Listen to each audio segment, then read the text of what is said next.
Hello everyone, जय Jagannath. Welcome to my another mini blog. वीडियोटा हूँ हल्दीर, जोटा कि मो दीदीर थिला। आम भी रेडी हो लोकेशन को बाहरी जाइलु।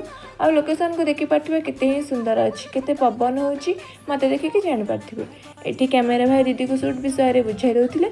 आ एठी समस्त छिडा है कि शूट देखुथिले। ए भीतर ओवरऑल शूट सरी भी आस्थिला, सनसेट भी आसी जाइथिला। मुझे स्टाइल मारदेली सनसेट आगे ये समस्ते हल्दी धरिकी लास्ट शूट रेडी हो जाते और कैमेरा भाई बुझे दूसरे कि क्या केमती कौन करार अच्छी। यहाँ थी आम लास्ट शूट देखिपे। अलरेडी संध्या भी जाइए, आम घर को भी फेरी आसलु और घरे पहुँचु पहुँचु घर भी स्टार्ट हो जाता हल्दी।